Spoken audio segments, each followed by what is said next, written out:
Okay, so what's up guys, no? So ngayon lang tayo ulit nakapag-record ng video. Bakit? Kasi nga kabalik lang ng kuryente ng power dito sa amin. So today is already August 26, 2023.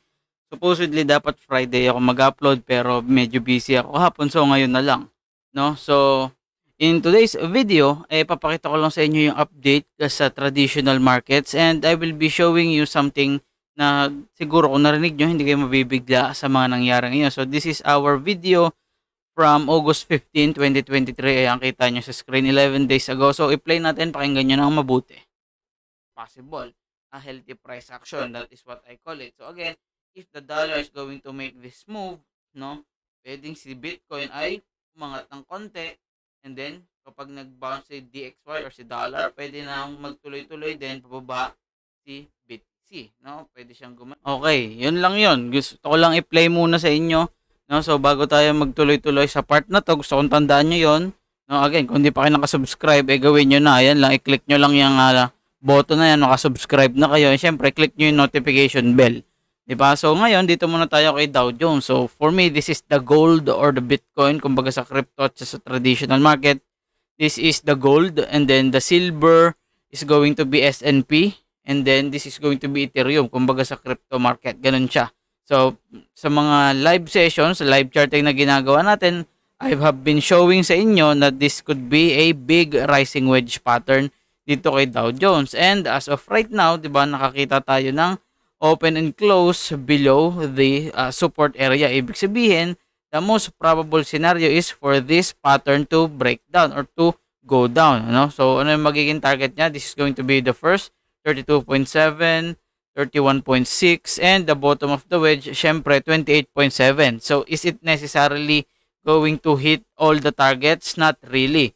But is it possible? So for me, that is very very much possible, lalo na dahil sa nangyayari dito kay dollar or kay DXY. So ano nangyayari sa kanya? Kanina sa preview nitong video, sinabi natin na if ever that dollar is going to break out from this falling wedge, most probably magtutuloy-tuloy siya pataas kasi nga that is a bullish pattern, and the traditional markets, syempre including the crypto market, is going to go down. So mapapansin natin, ito na siya ngayon.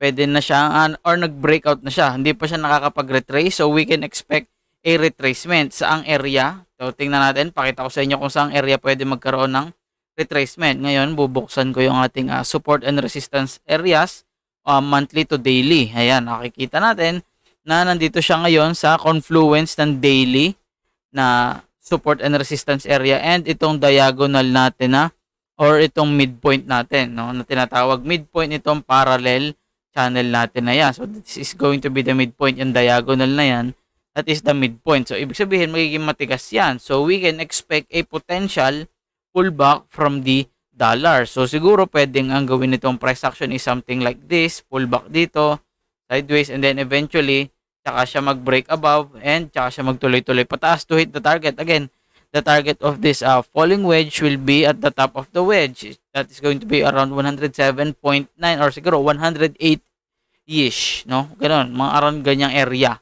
Okay, so if that is going to be the case, if magpo-pullback si dollar, we can expect that Bitcoin is going to, siguro aangat siya ng konti para matrap yung mga bullish or mga bulls, no? Na nagsisisigaw ng mga 100k, ganyan. And then eventually, makaka-recover si dollar and bababa ulit si Bitcoin or magtutuloy-tuloy yung current movement niya. No, again, that is just my analysis. Okay, that is just my very honest opinion. It doesn't have to happen. Anything that you see or you hear in here is not a financial advice. Again, guys, kung di pa kayo nakakapunta dito sa aking website, puntahan nyo, nandiyan sa description box. Syempre, nandito lahat ng ating social media, libre lahat yan. May mga resources dito, affiliate links. Kung wala pa kayong mga trading view account, pwede kayong gumawa dito, no? Tapos, yun na. Punta tayo dito kay Bitcoin. So, dito kay Bitcoin, di ba, sabi natin, meron tayo ditong rising wedge pattern sa daily time frame, and then dito, meron tayong bearish divergence, series of a high and a higher high, high, lower high sa RSI, and then dito, meron tayong lower highs din. So, this could be a potential sign of weakness, and true enough, nagkaroon na nga tayo ng breakdown. Again, nahit na yung ating unang target, conservative target 1, which is going to be 25.3, 25.2, and then target 2 is going to be around this area, 19.6, and the most aggressive target is going to be around 16.6k-ish area, or siguro yung ating normal target kasi nga this is the bottom of the wedge, no? So ayun lang, siguro i-share ko na rin sa inyo na meron tayong na-invalidate na pattern dito sa 4-hour time frame ni Bitcoin. So this, 'di ba, sa last upload ko, meron tayo dito sinabi na potential bearish pennant, but again, nagkaroon siya ng fake out sa taas, fake out sa baba, hanggang sa hindi na siya naging respected. So ngayon, alisin ko na siya and malinis na yung ating or yung aking chart. So ano naman yung panibagong nakikita natin ngayon? So this could probably easily considered, no? Pwede siyang ma-consider as a potential channel. Okay, this could be a channel. 'Di ba? So if this is going to be a parallel channel, pwede yang mag sideways, 'di ba? Sabi natin kanina pwede ngang umangat or mag-pullback ito si DXY. So, ibig sabihin, pag nag-pullback si DXY, pwede ngayong umangat ng konti si BTC, and kapag bigla namang nag-bounce na dito sa point na to, si DXY, bigla naman ngayong magtutuloy pababa si BTC for it to make a potential breakdown. So, Sir Age, ano pong target ng mga breakdown na pinagsasasabi nyo? Siguro yun ang sunod yung tanong, as always naman, di ba? So, tingnan natin dito. This is going to be the conservative target. Let's say, magkaroon ng breakout muna. Ma-break tong resistance, magkaroon ng opening close, ma-retest. This could be easily target to 27.7k area.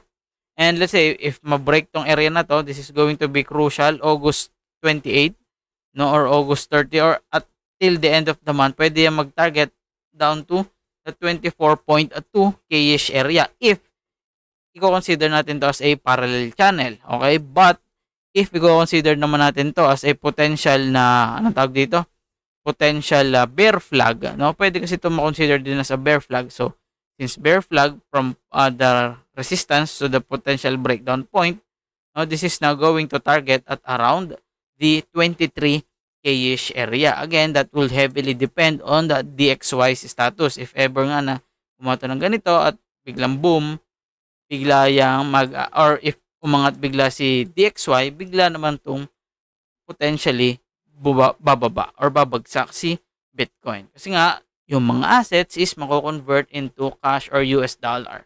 No? But again, I'm not saying na that is sure na already, pero who knows, di ba? That is very, very much possible in my very honest opinion. So, yun lang. Again, happy long weekend sa inyong lahat. Sana meron kayo natutunan. Kung kaya nyong i-share nyo din. Maraming salamat. Yun lang, everyone. Ay, nga pala, kung wag na kayong mag-skip ng ads, no? Yun lang. Maraming salamat. Happy long weekend. Bye-bye.